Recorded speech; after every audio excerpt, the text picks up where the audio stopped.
Na Porto Gravatá, pergunte ao doutor. Dúvidas sobre doenças, tratamentos, saúde e bem-estar? Pergunte ao doutor, com Carlo Hackman, médico de família. Dr. Carlo Hackman, bom dia. Bom dia, Fernando. Bom dia, Kelvin. Bom dia a todos os ouvintes. Hoje ao vivo. Semana passada enviei uma mensagem gravada, né? O quadro, mas funcionou. Não, mas funcionou, foi bem. super legal, né? Foi bem, eu acho que... Teve uma das meninas ali que até que agradeceu, não coloquei no ar, né? A Daniela estava agradecendo. Principalmente ela ficou surpresa porque tão rápida, né, a resposta, e mesmo porque eu comentava no ar que tu tinhas lá o encontro na Unisul, e ela disse, pô, que legal, né? Que figura, diz ele. Ela colocou assim, que figura, né? Sim. Porque ainda teve o respeito em lembrar dos ouvintes. Eu acho muito legal também, né? Que bom, deu pra gente fazer aquela intervenção gravada. Eu vi no fim das contas, deu quase 20 minutos de fala ali, ó. Abri o celular, comecei a falar em cima das perguntas que tu havia mandado e enviei para a rádio. Que bom que pôde aproveitar e que bom que os ouvintes tiveram as suas perguntas, as suas dúvidas atendidas, né? Bom, o Dr. Carlo Hackman está ao vivo conosco aqui até às 11 horas, até às 11, né? Então nós temos uma hora aí para você tirar todas as suas dúvidas com relação a tratamento de saúde, doença, qualquer problema que você tenha, queira conversar com o Dr. Carlo Hackman, que é médico de família, né? Para quem está ligando o rádio hoje, está conhecendo, né? O Dr. Carlo Hackman é um médico de família, então tem conhecimento pleno em todas as áreas. Tudo que você tiver de dúvida, aproveite e ligue para a gente, o 996-946-677. Nós temos algumas perguntas, inclusive a primeira é aquela da Mary, né? A Mary deixou uma pergunta ali, em razão até do ocorrido com o seu Valcides. O seu Valcides, né? Então, em primeiro lugar, os meus sentimentos, né? Os sentimentos de toda a nossa família, né, aos familiares, aos parentes, amigos do seu Valcides. Eu não o conhecia pessoalmente, sei que é uma pessoa muito querida na nossa comunidade. Sim, né, muito o pai do Thiago, Deodato. Eu pessoalmente não tive a oportunidade de conhecê-lo, mas deixo aqui os meus sentimentos, né, sinceros para esse momento difícil pelo qual passa a família do seu Valcides. A Mary enviou a pergunta, creio eu, relacionada à situação do seu Valcides. Não sei, por não conhecê-lo, não sei direito, mas eu fiz uma associação, porque ela perguntou, poderia nos falar sobre a amiloidose, doença que vitimou um amigo de toda a cidade de Gravatal? Quais os riscos, né, da doença? Quais os riscos que correm os portadores de diabetes? Ela pergunta especificamente para ver se tem alguma correlação. Tipo 2 ainda. O diabetes tipo 2, para ver se tem alguma correlação. correlação. Aliás, esse é um detalhe importante assim, para a gente poder conhecer essas nuances da diabetes tipo 1, tipo 2, né? Depois também dar uma conversada sobre isso, né? Sim, podemos falar também o que é tipo 1, o que é tipo 2, né? Tem isso, tipo 1, tipo 2. Mas a amiloidose, Fernando, Mary, ouvintes e tal, é uma doença rara. Tecnicamente falando, né? Do ponto de vista de... Quando a gente diz que é uma doença rara, a gente... utiliza dados de prevalência, de incidência, ou seja, de quantos casos a gente tem da doença num determinado período, né, e numa determinada comunidade, numa determinada sociedade. Eu fui atrás de alguns números, a gente tem em torno de 15 mil casos no Brasil por ano. Somos uma população de 208 milhões de habitantes, né? Então, isso dá aproximadamente... traduzindo para indicadores de saúde, assim, em torno de 7,2 casos para cada 100 mil habitantes, né, da amiloidose. É uma doença rara, não é uma doença do dia a dia do médico de família, por exemplo, né? O médico de família é aquele médico, o médico geral, o médico generalista que está preparado para tratar e acompanhar a imensa maioria dos problemas de saúde, mas situações como a amiloidose, no caso, o ideal é que a pessoa, né, ao ser diagnosticada, faça acompanhamento com um especialista de uma determinada área focal, que poderá ser, em algumas vezes, nós já vamos falar sobre isso, da cardiologia, poderá ser muitas vezes da gastroenterologia, até da neurologia. A amiloidose, então, ela ocorre em decorrência de depósitos de um tipo de proteína, que é a amiloide, né? É uma proteína que acaba causando rigidez, né, em diferentes órgãos e tecidos do corpo. Então, existem alguns tipos de amiloidose primária, secundária, hereditária. Por algum motivo, ela também não tem uma causa muito bem estabelecida e conhecida, né? Existe um aumento de liberação dessa proteína, existem algumas doenças, como o mieloma múltiplo, que são alterações na medula óssea, inclusive, da pessoa, né? com uma produção maior dessa proteína, proteína amiloide. Essa proteína, ela é tipo não dá para dizer bem, mas é como se fosse uma fibra rígida, né? Um tipo de proteína que ela se deposita nos tecidos, e os tecidos podem ser os músculos ou podem ser os órgãos, e causam rigidez nesse tecido, nesses músculos ou nesses órgãos. Ela pode se depositar no coração. Eu não conheço, né, bem a situação por qual passou o seu Valcides, mas acho que ele tinha um quadro de provavelmente era o caso dele, porque ele estava aguardando um transplante cardíaco lá. Foi o que eu imaginei, Recife, né? Acompanhando de longe, foi o que eu imaginei, que ele pudesse ter um quadro de amiloidose cardíaca, porque um dos órgãos que essa proteína, que é tipo uma fibra, que leva à rigidez dos órgãos, dos tecidos, dos músculos, um dos locais onde ela pode se depositar é na musculatura cardíaca. Ela pode se depositar também em fígado, em rins, né? Pode afetar o sistema nervoso central, e aqui pode até ter uma correlação, Fernando, com um assunto que a gente vai falar também hoje no programa, que é do Alzheimer. Depois nós vamos falar sobre isso também, né? Então, mas pode se depositar no sistema nervoso central, levando a um mau funcionamento e uma rigidez desses órgãos, né? Então, entendam vocês, essa proteína, quando se deposita no tecido cardíaco, no músculo cardíaco, leva à rigidez do músculo, logo ele não funciona como deveria. Ele não consegue, o músculo cardíaco não consegue executar plenamente a sua função de bomba, né? Levando muitas vezes a um quadro de insuficiência cardíaca e todos os sintomas que vêm em decorrência da insuficiência cardíaca: cansaço, falta de ar, inchaço pelo corpo, né, pelas pernas e tal. Então, é raro, é de difícil tratamento, porque o tratamento muitas vezes passa por, dependendo da situação, inclusive transplante, né, como vinha sendo previsto. Existe associação de transplante cardíaco, em alguns casos, com transplante de medula óssea também, para evitar a perpetuação do problema, né? Porque muitas vezes se coloca um órgão novo, mas o depósito pode voltar a acontecer em algumas situações. Então é uma situação bem delicada mesmo. Depois até posso trazer alguns outros. São vários tipos. Tem a primária, tem a hereditária. Às vezes existe essa dúvida. Ela tem um caráter hereditário familiar, chamada amiloidose familiar, que ela tem essa questão hereditária, causada por uma alteração de DNA lá, também genética, que pode ser passada para os descendentes, né? E aí os sintomas eles podem acontecer lá tardiamente, depois dos 50 anos, em torno de 50, 60 anos, podem vir a acontecer, que é essa alteração dessa produção dessa proteína amiloide, que tem essa característica de fibra e leva à rigidez em determinados órgãos. Agora a gente fica assim pensando exatamente que sintomas são esses, né? Como começa, para a gente poder perceber isso? Vai depender muito do órgão afetado, né? Do ponto de vista cardíaco, ela acaba levando a um quadro de insuficiência cardíaca, né? A gente pode ter insuficiência cardíaca por... A causa mais comum de insuficiência cardíaca na população em geral é a hipertensão arterial sistêmica.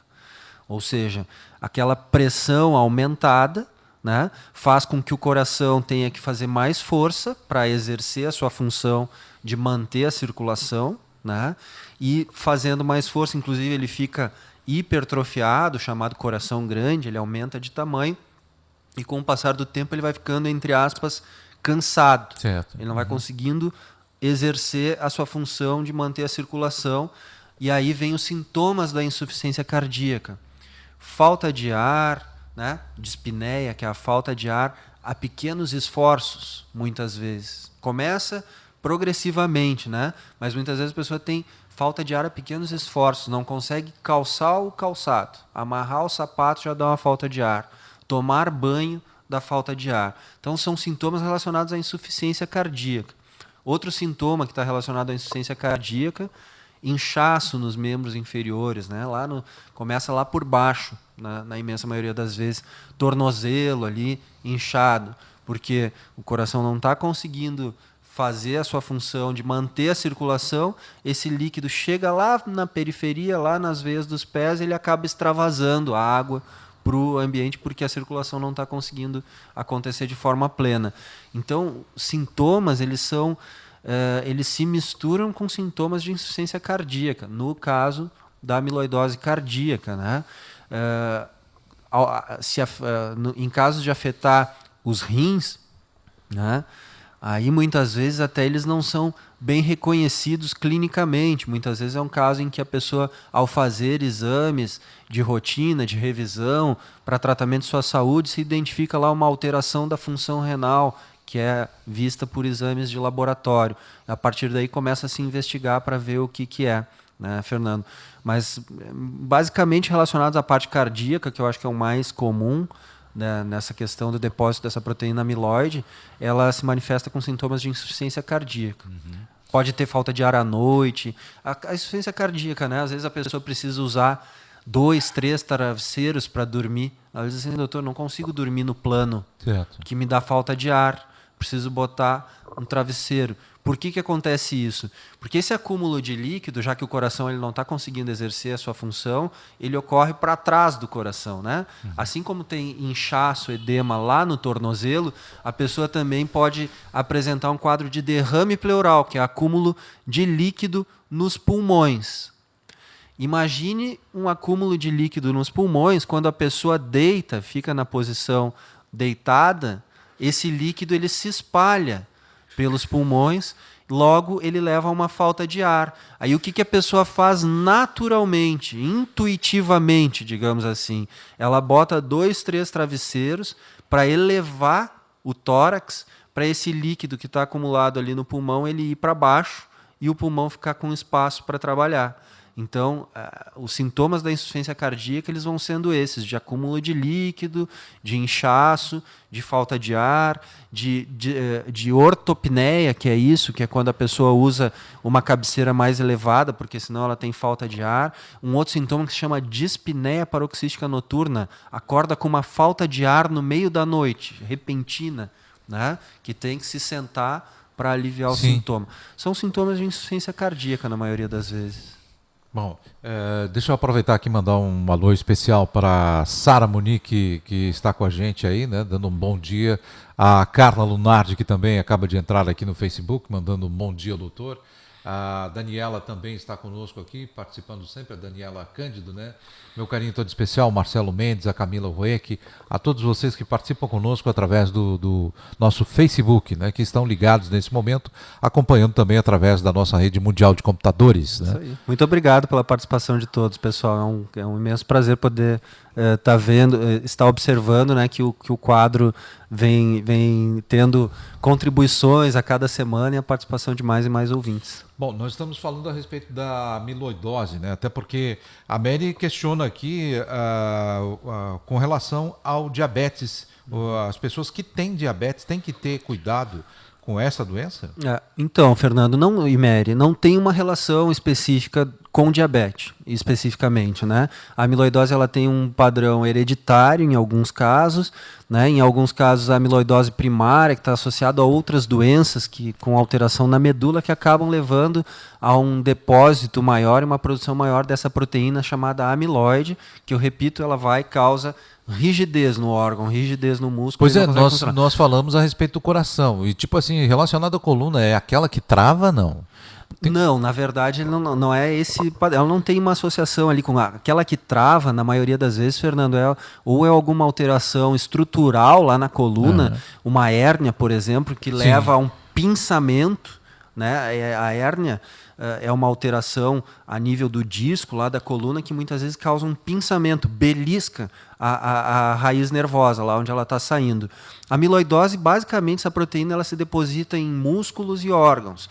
Coração, rins, fígado, sistema nervoso, muitas vezes no cérebro, e aí leva a uma perda de função desses órgãos. No caso do coração, se manifestando com insuficiência cardíaca, né? Lá nos rins, vai levar a muitas vezes insuficiência renal, com a pessoa precisando de hemodiálise, de um suporte ali. No fígado, uma fibrose hepática, ou seja, também um mau funcionamento do fígado. Mas não tem assim depósito ósseo, né, em estrutura óssea. Esse travar, na imensa maioria das vezes, acontece por alguma lesão estrutural que leva a um pinçamento, a compressão de raiz nervosa lá na coluna. E o diabetes, assim, ele não tem uma relação, uma associação de causa e efeito entre diabetes e amiloidose. A pessoa pode ter diabetes e vir a ter amiloidose também, certo, ou porque tem uma história familiar, ou porque sofreu de alguma outra alteração que leva ao aumento dessa proteína. Mas diretamente não existe uma associação entre uma e outra, né? O diabetes tipo 2 e o diabetes tipo 1 também. E aí a gente pode também aproveitar e tirar a dúvida, né, que tu falou ali no início, para a gente esclarecer diabetes tipo 1, Isso. diabetes tipo 2. O diabetes tipo 2 é o mais comum, né?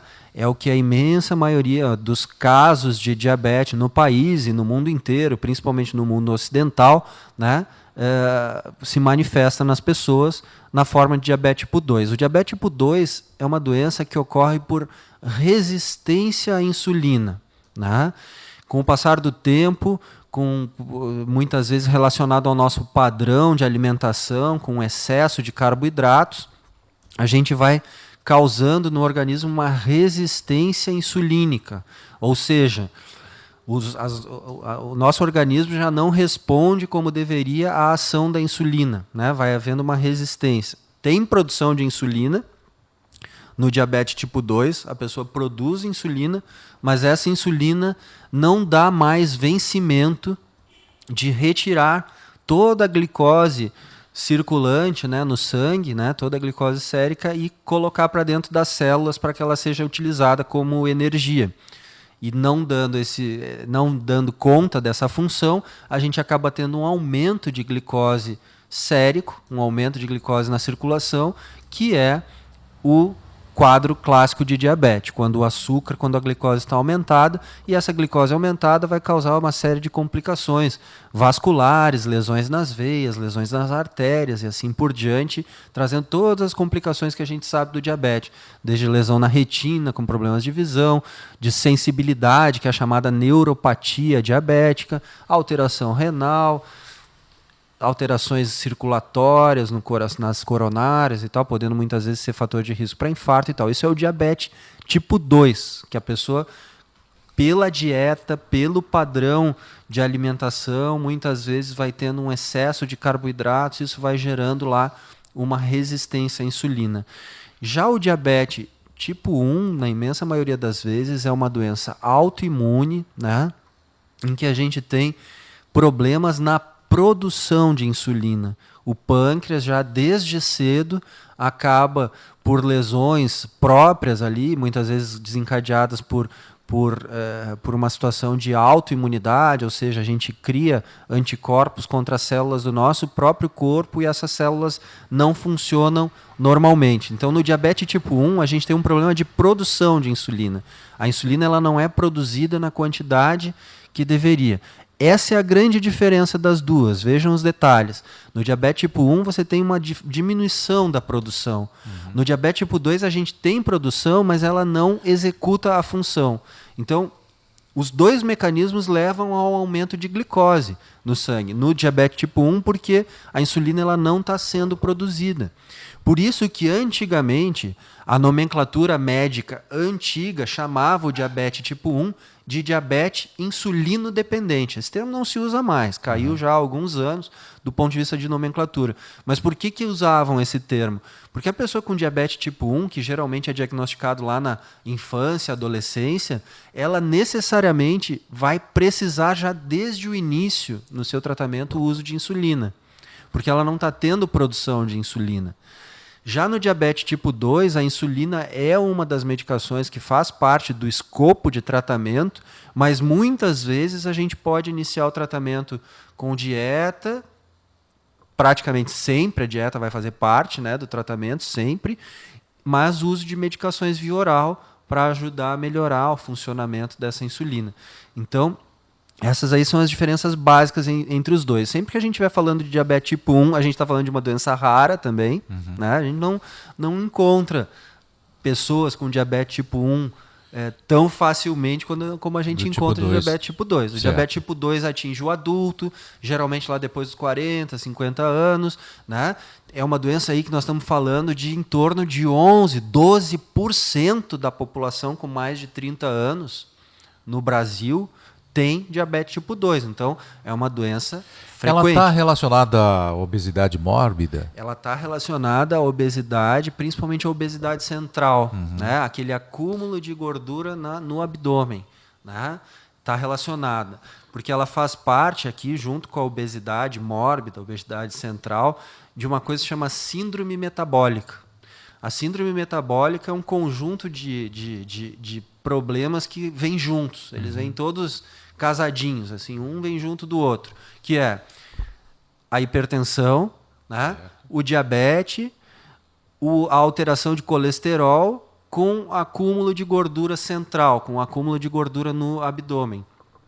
Isso faz parte de um quadro que se chama síndrome metabólica.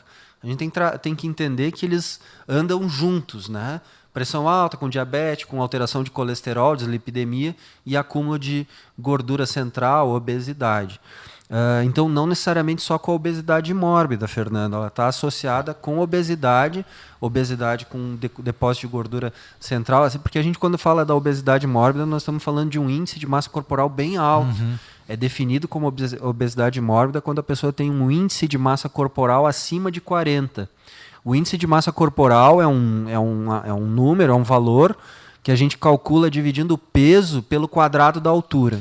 Né? Tá. A gente divide o peso pelo quadrado da altura, tem o índice de massa corporal. Obesidade acima de 30 e obesidade mórbida acima de 40. Então, o diabetes, a síndrome metabólica está contendo todas essas coisas aí. Tá. A Karina está perguntando aqui se é normal o adolescente que está entrando na adolescência, o jovem que está entrando na adolescência, ter aumento de glicose.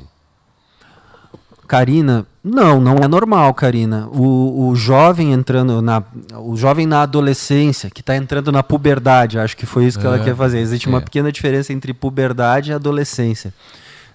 Quando ele está entrando nesse período, puberdade é quando começa a passar já pelas transformações que vão levar à chamada maturação sexual.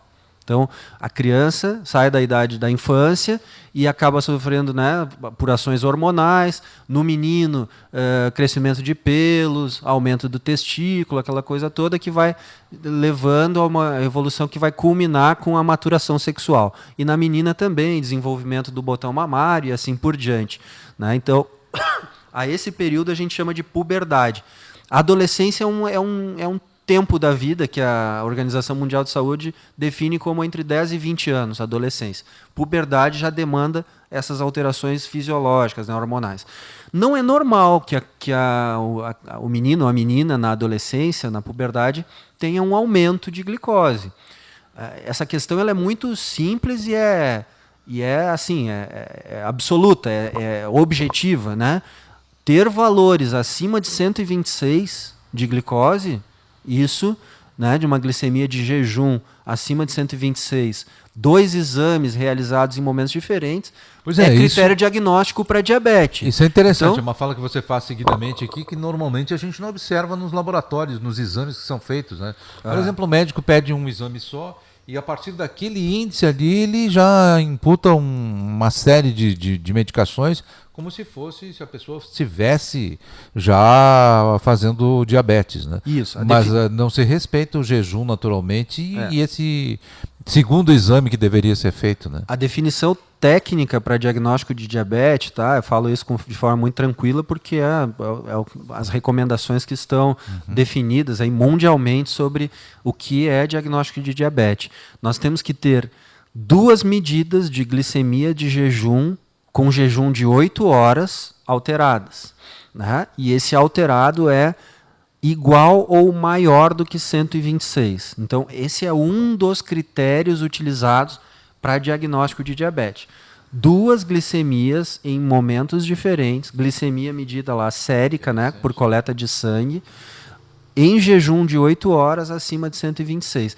Então, não é comum o adolescente ter aumento de glicose. Se ele tiver uma glicose com valores superiores a isso, 2 medidas e tal, ele está dentro do critério e tem que ser avaliado para diabetes. Algumas pessoas elas podem ser classificadas, definidas numa situação, Fernando, que se chama intolerância à glicose, que é quando o exame está mais ali entre 100 e 125. Né? Porque se vocês forem pegar também os valores de referência do laboratório, vocês vão ver que eles dizem assim, glicose normal é abaixo de 100. Né? Ah, mas então acima de 100 é diabetes? Não. Acima de 126, igual ou maior que 126 é diabetes. Essa faixinha aí, essa faixa que vai do 100 ao 125, é um sinal de alerta. Então, tu pode até, né, pode e deve orientar um paciente, mesmo com uma medida, que esteja nessa situação ali intermediária, de alerta. Essa pessoa ela precisa ser trabalhado prevenção com ela. Certo. Se ela está ali 110, 115, é um descuido, é continuar com alterações alimentares e tal, que um dia o diabetes vai chegar. Pode levar 1 ano, pode levar 2, 3, mas ele vai chegar. Né? Então, trabalhar a prevenção nesse período, principalmente, é muito importante. Tá? Agora, para definir como diagnóstico, a gente tem que ter 2 medidas de glicemia de jejum. Existem alguns outros critérios também que são utilizados, que é você ter em qualquer momento do dia, daí não precisa ser em jejum. Foi no laboratório à tarde, porque por algum motivo foi pedido o exame e aquela glicemia deu acima de 200. Isso por si só, sozinho, já é um critério diagnóstico, né? E quando faz o teste de tolerância à glicose também, pois eu ia ele te perguntar dá assim, glicofita, ela é válida a avaliação a partir da glicofita? A glicofita, o glicoteste, né, o HGT, ele tem uma função primordial: monitorar o tratamento de quem tem diabetes e usa insulina. Essa é a função da glicofita. Ela não é diagnóstica. Certo. Não se faz diagnóstico de diabetes pelo testezinho do HGT, aquele do dedinho que tira uma gotinha de sangue e bota ali. Esse testezinho ele tem uma única função. Entendam isso, pessoal, porque isso até acho que é uma informação importante de utilidade pública e de funcionamento dos serviços de saúde. Muitas vezes as pessoas vão ao posto de saúde e dizem assim, eu queria fazer aquele testezinho do dedo. Gente, não tem função nenhuma fazer aquele testezinho do dedo, a não ser que a pessoa tenha diabetes e use insulina. Porque mesmo para o diabético que não faz uso de insulina, o melhor teste para monitorar o tratamento é o exame de sangue feito com a glicemia de jejum e a hemoglobina glicosilada, que é um exame que se faz a cada 4, 6 meses. A hemoglobina glicosilada mostra muito bem como é que está o controle em quem tem diabetes e não usa insulina. Agora, para quem usa insulina, como o uso da insulina ele tem que ser ajustado, né? É um processo ali de ajuste individual, não é igual se tu tiver que usar insulina e se eu tiver que usar insulina. Nós vamos ter que fazer um ajuste. A dose do Fernando, a dose do Carlos, a dose do João vão ser diferentes. Então a gente precisa fazer esse ajuste. Como que a gente faz esse ajuste? Observando como é que está o mapa glicêmico da pessoa pelo testezinho. Aí a pessoa faz o exame de manhã, quando acorda, antes do café, faz o exame antes do almoço, faz o exame antes da janta, faz o exame ao deitar, no início de tratamento. Está começando com insulina. Faz 4 vezes ao dia até. Aí volta ao médico, a gente olha para aquele mapa e vê, eu preciso ajustar essa da noite, porque está dando muito alto aqui, então eu vou acrescentar uma insulina aqui, vou mexer na dose ali. Para isso que serve o HGT. Ele não é diagnóstico. Foi muito boa a tua pergunta, porque quem vivencia o trabalho no posto de saúde, como eu vivenciei durante muitos anos, muitas vezes as pessoas vão lá, eu queria medir o... Não tem função. Pois é, mas importante também a tua informação agora, que, por exemplo, assim, eu ficava tranquilo, estava com 100, 105, na verdade, ali um estágio de alerta, né? Porque a gente está próximo do limite que é 126. Sim, tu está num estágio, numa faixa de trabalhar a prevenção, né? Mais do que nunca precisa cuidar de todos aqueles hábitos alimentares que a gente fala aqui com frequência, né? Que a gente conversa, de não exceder em carboidratos, em açúcares, em ter uma dieta equilibrada, porque é uma faixa de maior risco para vir a ter diabetes no no futuro. Mas respondendo a nosso ouvinte, tem que ver os valores que ele está se ele está apresentando, porque o adolescente, como todos nós, se nós tivermos valores aumentados de glicose, né, podemos estar manifestando diabetes, e isso precisa ser avaliado o quanto antes. A Maria de Fátima Ferreira pergunta ali como retirar o acúmulo de gordura central, que você comentou. Como retirar o acúmulo de gordura Boa central. Pergunta, Maria de Fátima, até porque eu também pergunto, devolvo na mesma, faço suas minhas palavras, certo. Maria. Alguns decidem fazer lipoaspiração, né? Não é o melhor caminho. Não é o indicado, pelo amor de Deus, né? Porque eu tive um caso na família e eu conto até hoje, né? Minha irmã teve 6 meses na UTI, quase morreu em razão de uma lipoaspiração. Né? Não faça isso. Né? Não é o indicado, mas alguns acabam fazendo por aí. Gente, não tem muito mistério. Na verdade, é perder peso, né? Porque se você perder peso, você vai acabar eliminando essa gordura. Nesse sentido é controlar o açúcar, central. Porque eu fiz aquela história ali, e eu posso controlar assim, o tamanho dela só na brincadeira do diminuir o açúcar no café da manhã, por exemplo, né? A questão do suco, que eu te digo assim, que tomo agora no verão, por exemplo, eu já sei que eu vou engordar um pouquinho mais, porque adoro tomar suco, e aí tu toma suco direto.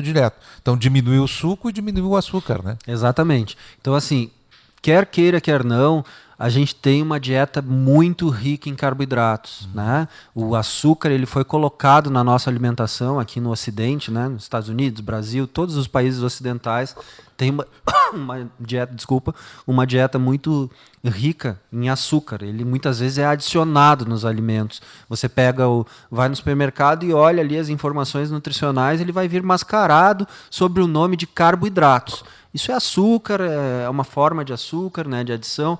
Pega um suco, por exemplo, né, não estou nem falando de refrigerante. Se a gente for falar de refrigerante, nós vamos pegar o rótulo de uma Coca-Cola, vai estar escrito lá 21 gramas de carboidratos a cada 200 ml. Coca-Cola ou qualquer outro, não estou usando essa marca porque é a mais famosa aí, né? Vão variar entre 21 e 23 gramas para cada 200 ml. Multiplique por 10, que é 200 ml vezes 10 dá 2 litros. Então, uma garrafa desses refrigerantes de 2 litros vai ter entre 210 e 230 gramas de açúcar, pessoal. Nossa. É 1/4 de 1 quilo de pacote de açúcar. Pegue esse 1/4 de 1 quilo e coloque numa vasilha para a gente visualizar e enxergar.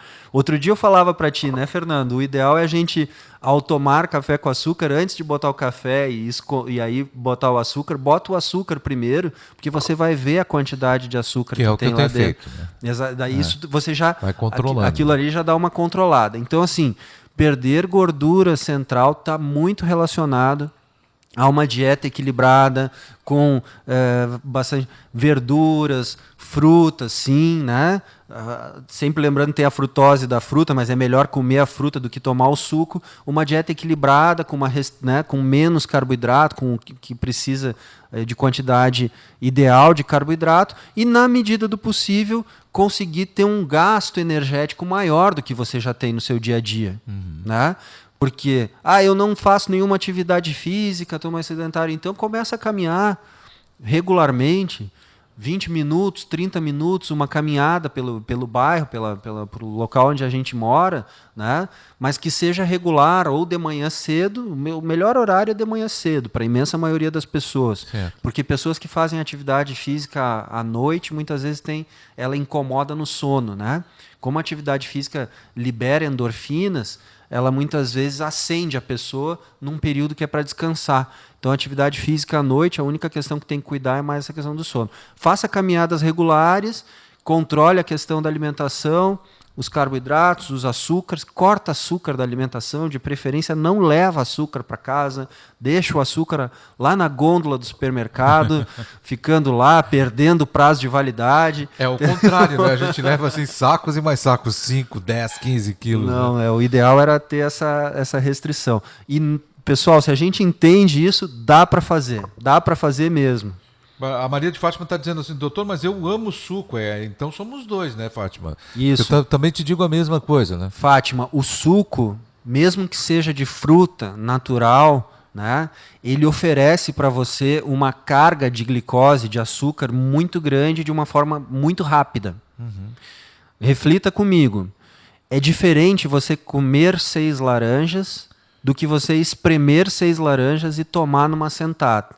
Você vai comer 6 laranjas, você vai descascar a laranja, vai comer a laranja, você vai levar 20 minutos, meia hora para comer 6 laranjas, até descascar, até comer tudo. Não sei, nunca parei para calcular ali, mas vai levar um tempo maior.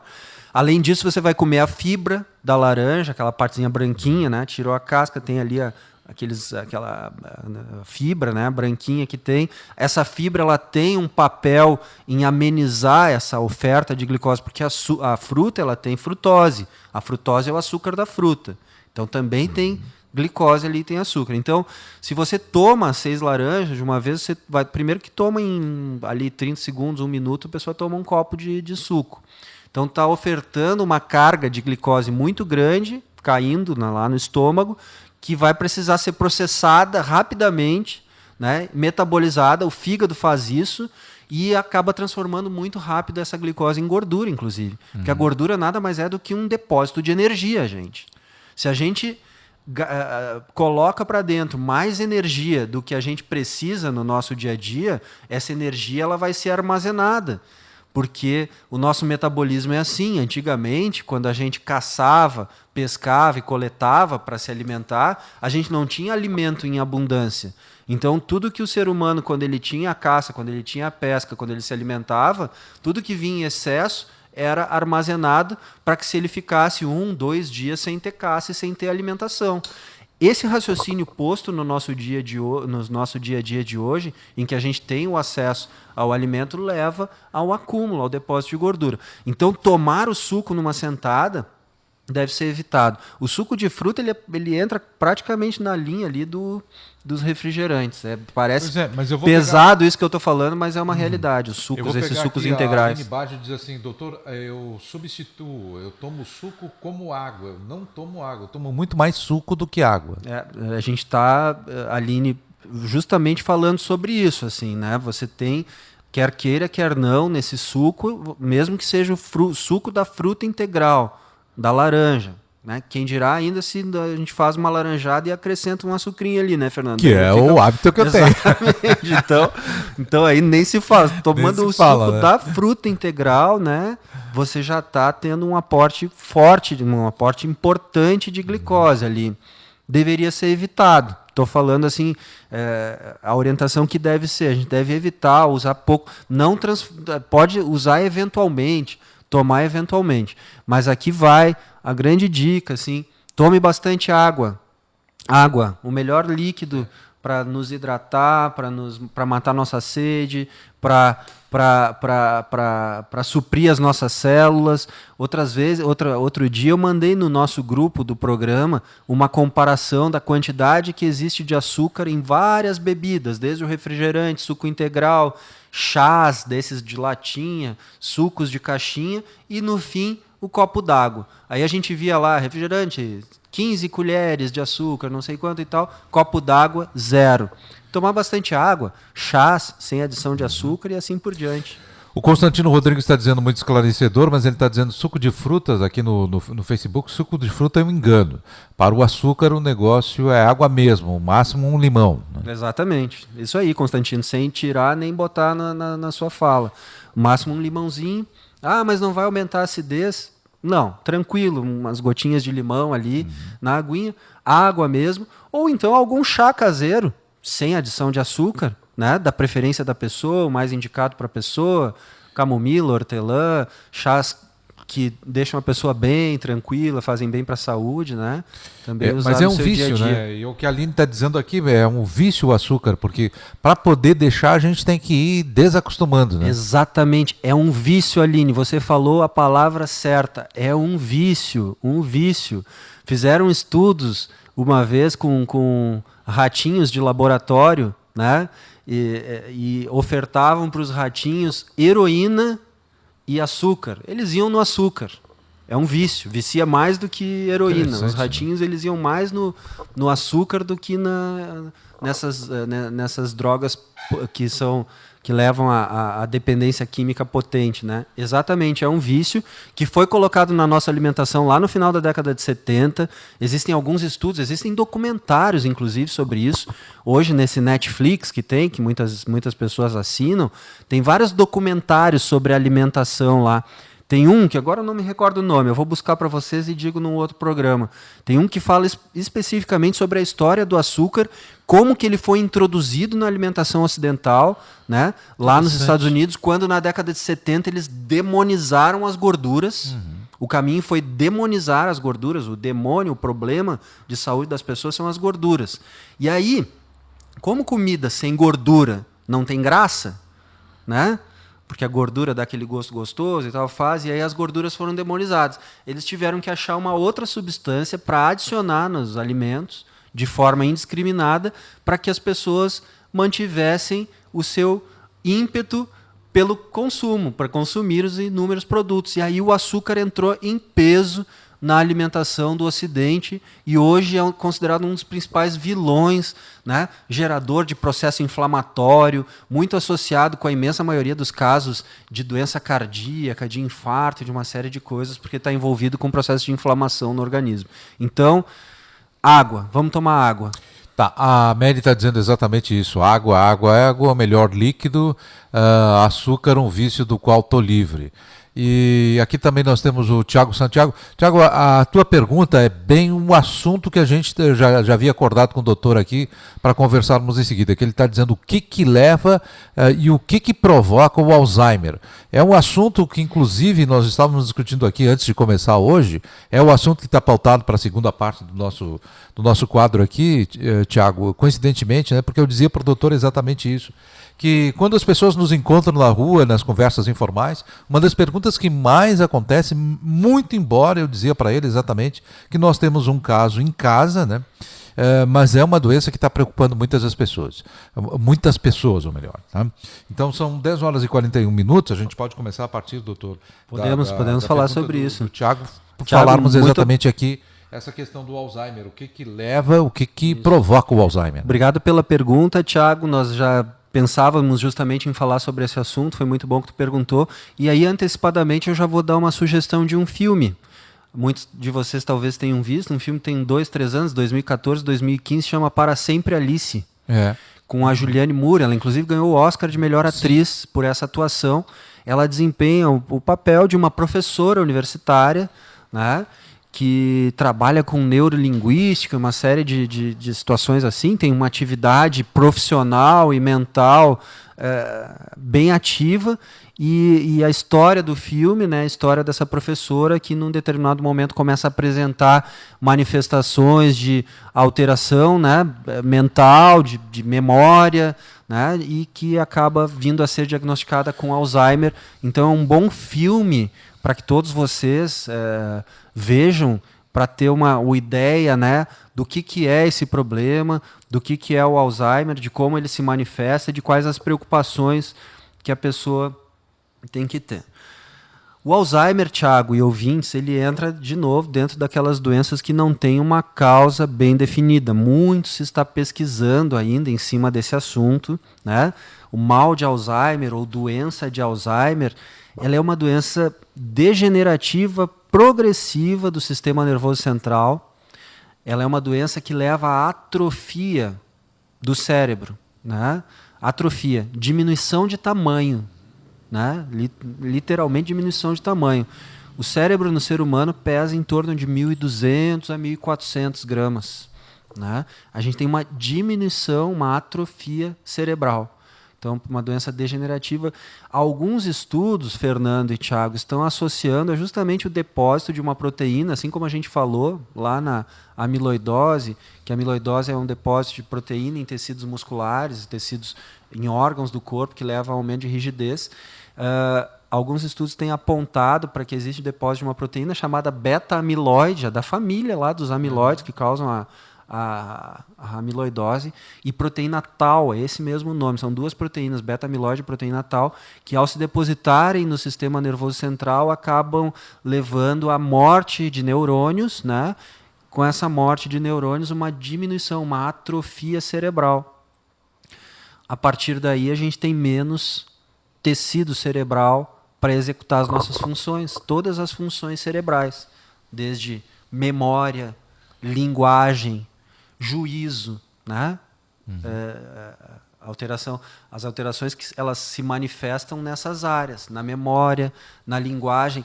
A primeira, isso pode falar porque está lá no início do filme, a primeira manifestação da professora Alice, do filme Para Sempre Alice, né? Ela é professora universitária, ela estava numa palestra, falando sobre um tema habitual dela, e lá pelas tantas da palestra ela esqueceu uma palavra importante, que inclusive para o trabalho dela, né? Ela esqueceu a palavra, não veio a palavra ali na oratória dela, ela estava fazendo a sua palestra e a palavra não veio.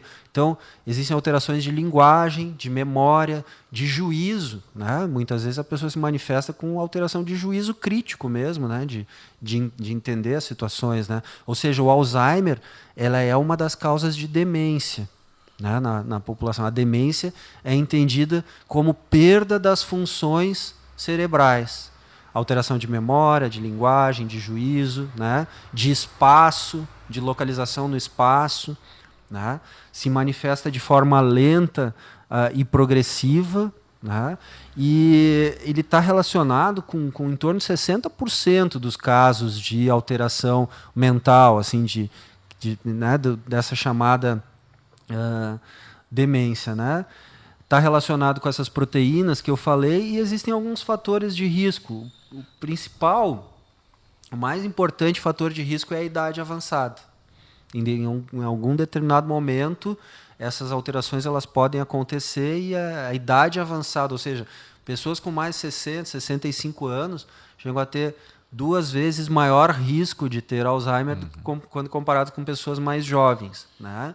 E a cada aumento da idade, esse risco aumenta até ali uma faixa de 90 anos, Fernando. Também não se sabe explicar muito bem por quê, mas se a pessoa não manifestou Alzheimer até os 90, provavelmente não manifestará. O Tiago está questionando aqui se manter o cérebro em atividade é uma forma de se prevenir contra o Alzheimer. É uma das formas de prevenção, Tiago, apesar de ser uma não digo incoerência, mas um contraponto que esse filme mostra, o Para Sempre Alice, porque a professora Alice, ela era jovem, ela tinha menos de 50 extremamente ativa. E extremamente ativa. Ela estava no auge da sua função profissional, extremamente ativa, né? E trabalhava com isso, ela trabalhava com neurolinguística, com memória e tal. Então, mas o que o Tiago falou é certo. O que os estudos mostram é que em medicina nada é 100%. A medicina não é matemática, como eu digo muitas vezes para as pessoas. 2 mais 2 em matemática vai ser sempre 4. E quando a gente estuda as doenças, as manifestações das doenças, a gente consegue entender um padrão de manifestação. Mas isso não significa que 100% das vezes vai ocorrer daquela forma, né? Então, o padrão de manifestação aqui, né, levando a pergunta do Tiago, é que a atividade mental, o sujeito ser ativo, trabalhar, estar no seu dia a dia envolvido com vários, né, projetos, ele previne, é uma das estratégias de prevenção do Alzheimer, mas isso não quer dizer que uma pessoa que tem uma atividade mental e profissional excessiva possa ter, que é o caso que acontece até no filme. Mas eu estava falando, então, isso é uma forma de prevenir. Fator de risco tem essa questão da idade. Ele está perguntando aqui, estresse tem a ver, doutor?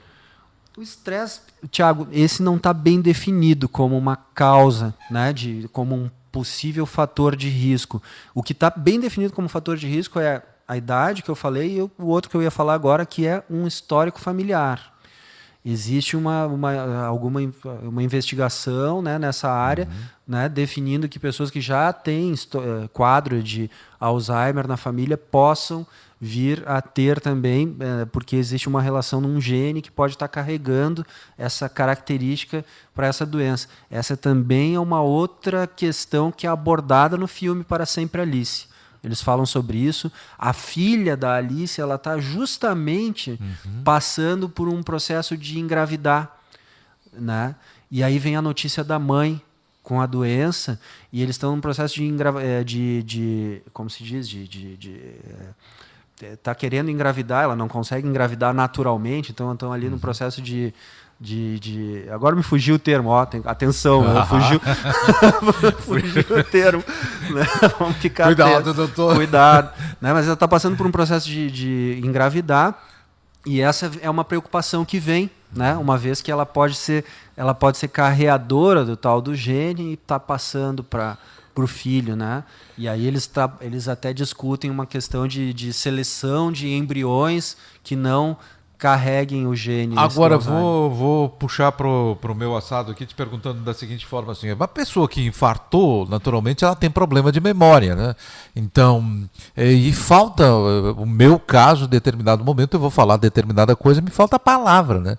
Por exemplo, eu consigo pensar assim a palavra em francês, eu consigo pensar em outra língua e não consigo trazer ela em português. Uhum.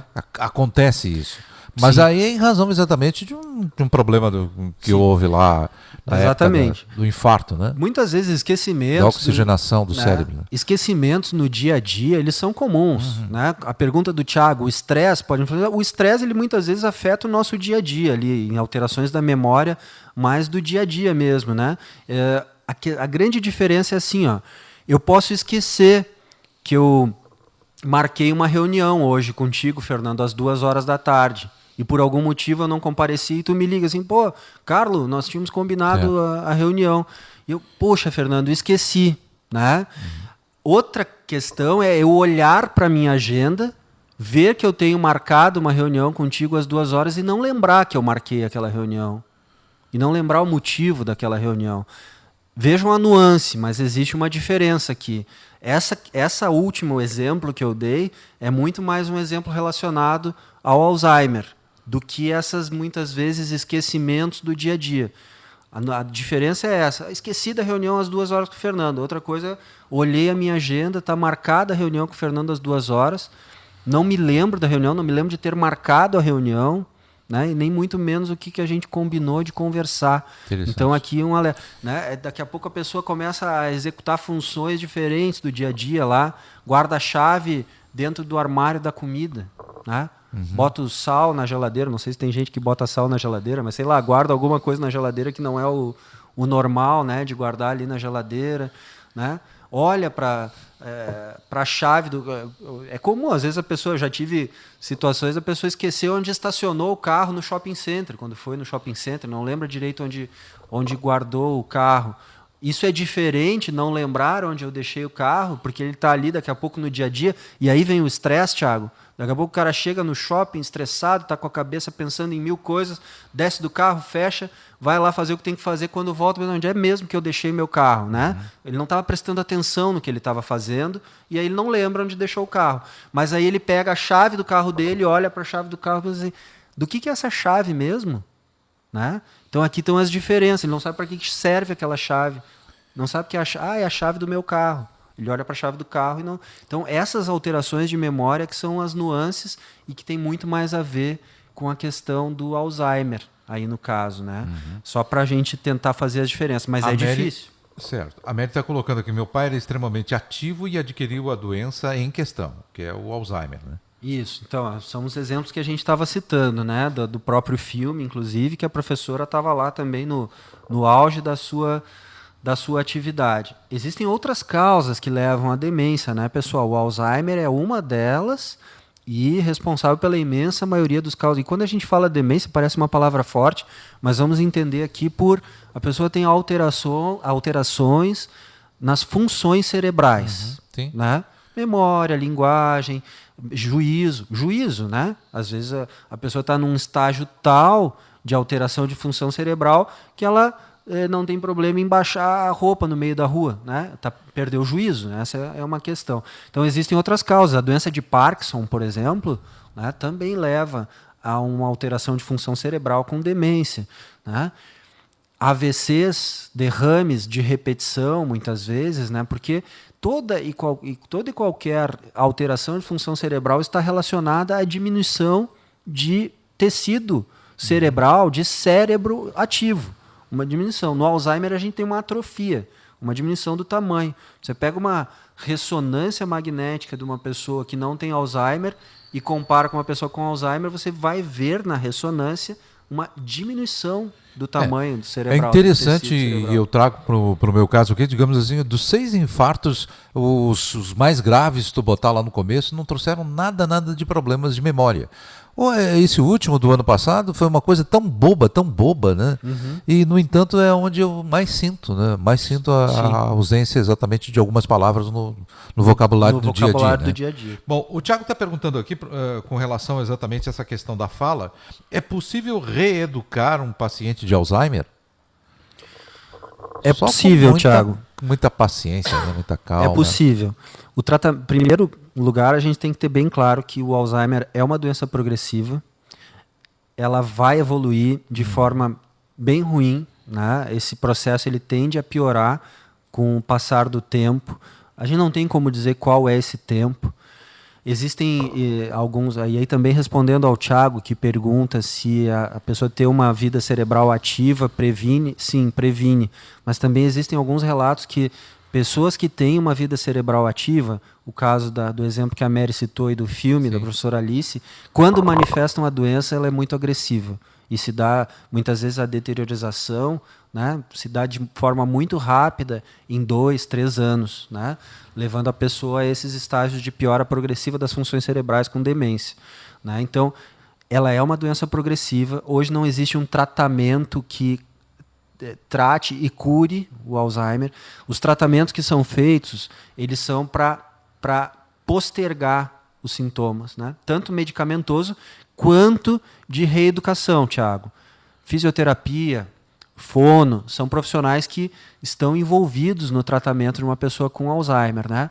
Ter abordagens tanto da fonoaudiologia, com reeducação da fala, né? E abordando por esse lado, fisioterapia, né? Uso de algumas medicações que também tendem a retardar um pouquinho o processo da doença. Mas é uma doença grave, é preciso a gente ter claro isso, ela vai progredir. A pessoa muitas vezes ela não vem a falecer do Alzheimer, né? Mas das possíveis complicações oriundas dele e das complicações das perdas das funções cerebrais. Daqui a pouco ela sofre um acidente, tem uma queda, está mais suscetível a infecções, pneumonias de repetição, infecção urinária e tal, e acaba essa deteriorização ela acaba vindo por ali. O quanto tempo vai levar não tem como dizer, mas o prognóstico é um prognóstico que ele segue esse caminho, né, que a gente está falando. Agora é interessante, né, doutor, saber exatamente, assim, pegando exatamente a questão do beta-amiloide e a proteína tal, né, que são os dois causadores. Os dois causadores, depósito dessas proteínas. É o que se tem de mais, digamos assim, mais recente, né, de explicações para a causa biológica do Alzheimer. Se nós pegarmos exemplo, as proteínas fazem parte do nosso organismo.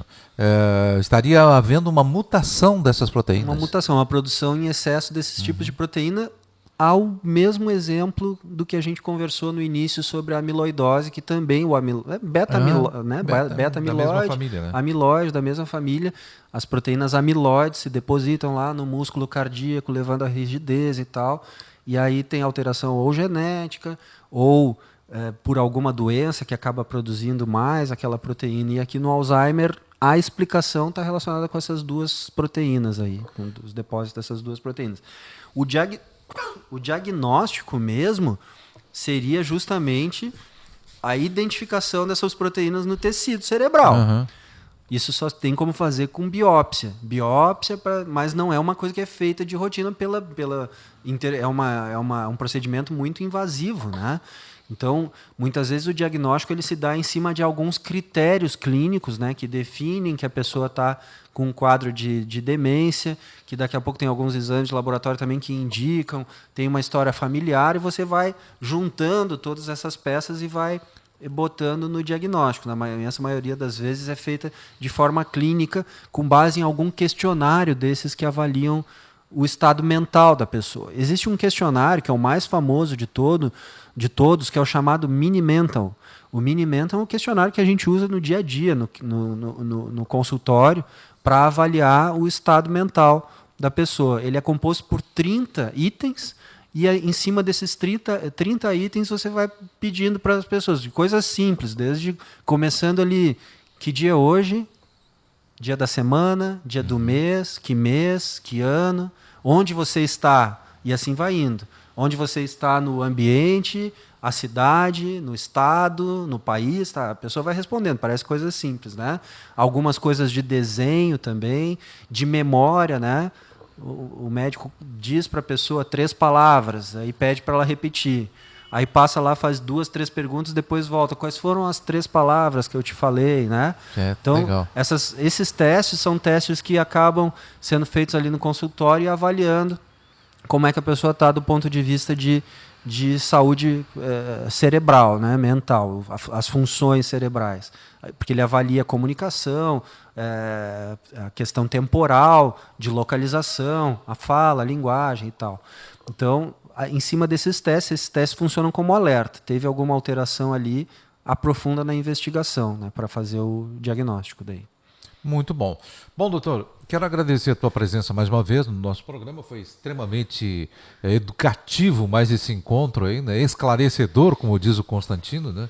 Usando as palavras do Constantino, esclarecedor mesmo, porque é uma forma de explicar, a gente entende, fica o alerta aí, principalmente, né, para o pessoal do diabetes, saber que está no 100, é um limite ali do alerta, né? A partir de 100 é alerta, 126 já estamos com diabetes, não tem como fugir, né? É começar o tratamento mesmo e levar muito a sério.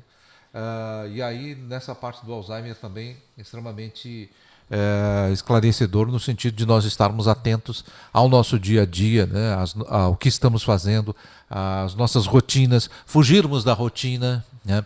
Dançar, sair, né? Exatamente. Manter uma vida mais ativa, né? Aí lembro do Consta também aí na biodança, Biodança, né? com certeza. Como é importante, né? Atividades fazer... como a biodança são extremamente boas para a saúde, para trabalhar a prevenção de todos esses problemas que nos afligem, que nos afetam aí fora, né?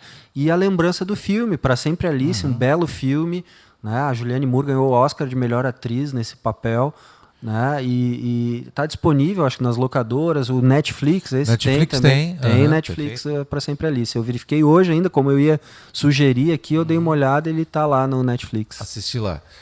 Bom, quero te agradecer mais uma vez, né? Agradecer a participação dos nossos ouvintes aqui, mandar um abraço especial para o Thiago que está ligado com a gente aqui, também dizendo extremamente esclarecedor. Doutor, é gente fina, diz ele. Obrigado, Thiago. A Mary também está participando conosco aí, super beijão para ela, para todos os ouvintes que participaram conosco. A Dani, quero mandar um beijão para ela, que sempre participa também aqui, tirando todas as dúvidas, né? Ao Emerson Ferreira está ligado, a Darlete Rosa, grande abraço. A Ângela Francisco, meu carinho todo especial, o pessoal que está conosco também no Facebook. Um abração, Fernando, Kelvin, a todos os ouvintes, boa semana.